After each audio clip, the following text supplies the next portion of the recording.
앞으로 에이티! 슬라맛 따타! 안녕하세요. 저는 앞으로 6기부터 8기 친구들까지 총 15명의 친구들과 함께 말레이시아에서 생활을 했고요. 이선영 대리입니다. 반갑습니다. 앞으로 프로그램은 해외로 한국 식품을 개척하는 리더 그룹이라고 보시면 되고요. 저희 회사에서 2017년부터 운영한 프로그램입니다. 업무를 하면서 실질적으로 도움이 될 만한 것들을 많이 배울 수 있는 프로그램이어서 굉장히 중요하다고 생각을 하는데요. 예를 들면은 그냥 일반 인턴 프로그램을 하게 되면은 사무실에서 선배님들이 어떤 업무를 하는지, 뭐 회사 생활 감각을 배운다든지, 뭐 오피스 활용 능력을 기른다든지 이런 식으로 이제 업무가 집중이 된다고 한다면은, 반면 앞으로 같은 경우에는 본인이 매칭된 업체가 있고 그 업체가 자신들의 상품을 해외에 팔 수 있도록 실질적으로 지원하는 업무이기 때문에 굉장히 배울 게 많거든요. 그리고 그때 배운 업무 스킬들이 만약에 우리 회사에 입사를 하게 되면 굉장히 유용하게 쓰일 배경 지식들이 되거든요. 그렇기 때문에 앞으로는 굉장히 중요한 프로그램이라고 생각합니다. 앞으로는 기본적으로 본인들에게 매칭된 수출업체가 이제 주어지고, 해당 수출업체가 수출하고자 하는 품목에 대해서 마케팅을 하고 관련 시장 조사를 하고 또 바이어 발굴을 하는 등 여러 가지 K푸드를 수출하기 위한 활동을 지원하는 프로그램이라고 보시면 됩니다. 저는 말레이시아 빼고는 다른 국가는 정말 다 어려워 보였어요. 언어도 그렇고 치안도 그렇고 음식이나 생활 환경도 그렇고 저는 인도라고 생각을 하고요. 첫 번째로 가장 어려울 것 같은 이유는 치안이 너무 안 좋으니까 활동을 자유롭게 하는 데 있어서 굉장히 제약이 있지 않을까라는 생각이 좀 들고, 식문화가 우리랑 아예 다르기 때문에 그 인도 사람들을 공략하는 데 있어가지고 많이 골치가 아프겠다 이런 생각이 좀 들었습니다.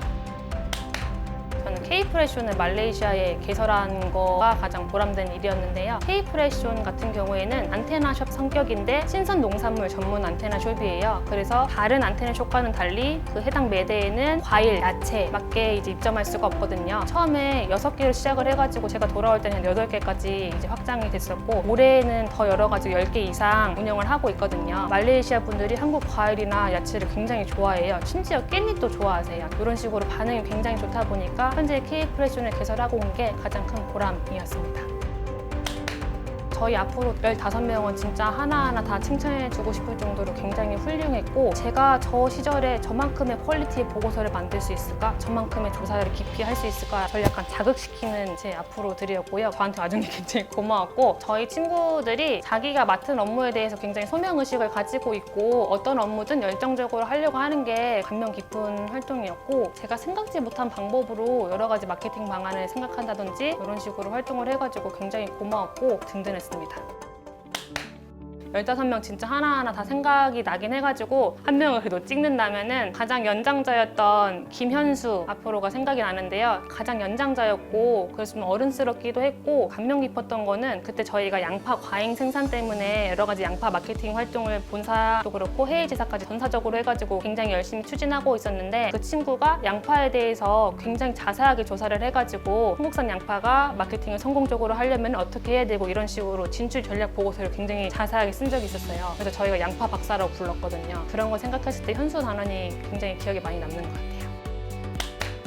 도전정신, 열정, 성실함. 도전정신 같은 경우에는 파견을 가게 되면은 본인이 학생이 아니에요. 쑥스러워하지 않아야 하고 어딜 가서든 대범하게 시장 조사도 하고 바이어하고 상대도 하고 해야 되거든요. 그래서 도전정신이 굉장히 중요하다고 생각이 들고, 열정이라고 말씀을 드렸는데 3개월이 짧은 것 같지만 활동하다 보면 굉장히 길게 느껴지기도 하고 힘들 수 있거든요. 그렇기 때문에 내가 이 앞으로를 하는 데 있어서 굉장히 열정을 가지고 임해야 앞으로 활동도 본인이 굉장히 보람차게 할 수 있다는 점에서 열정이고요. 성실함을 꼽은 이유는 말씀드린 것처럼 앞으로는 회사 생활이고 본인이 수출업체를 대표해가지고 그 수출업체를 위해서 마케팅을 하고 업무를 하면서 본인이 월급을 받는, 그렇기 때문에 성실하게 임해야 되고 어학연수 이런 개념이 아니라 정말 회사 생활을 실질적으로 최일선에서 할 수 있는 기회다라고 생각하면서 성실하게 임해야 되기 때문에 이 3가지를 꼽았습니다. 본인의 성격, 그러니까 강한 성격, 고집, 이기심 정도 들 수 있을 것 같은데요. 제가 항상 오리엔테이션 하면서 가장 강조했던 거는 조화, 그 다음에 협동이었거든요. 앞으로는 각자의 미션이 있긴 하지만 전반적으로 외부의 관점에서 봤을 때에는 이 앞으로는 한 팀입니다. 이 한 팀이 같이 힘을 합쳐가지고 활동을 해야만 시너지가 날 수 있고 각각 개개인의 성과도 날 수 있어요. 자기 성과만 생각하지 말고 절대 이기적으로 생각하지 말고 3개월 동안 같이 있으면서 잘 지내야 성과가 좋을 거니까 강조를 했었고, 실제로 우리 친구들도 그렇게 정말 친하게 사이좋게 같이 일하면서 좋은 성과를 거뒀고 다들 지금도 잘 연락하면서 지내고 있거든요. 그래서 그 세 가지를 버려야 한다고 생각합니다.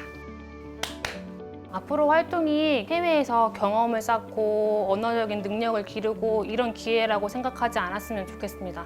앞으로 활동 같은 경우에는 본인의 매칭 업체를 위해서 마케팅을 할 수 있고 실제로 상품을 해외에 진출시킬 수 있는 어디 가서도 경험하지 못할 기회거든요. 그렇기 때문에 열정을 가지고 본인이 뚜렷한 목표의식을 가지고 지원하셨으면 좋겠고, 이런 마인드를 가지고 지원을 하신다면 그게 면접에서 드러날 거고 면접관님들은 그런 준비된 앞으로를 선택을 할 겁니다. 본인이 준비만 되셨으면 자신감 있게 지원하시면 좋겠습니다. 화이팅!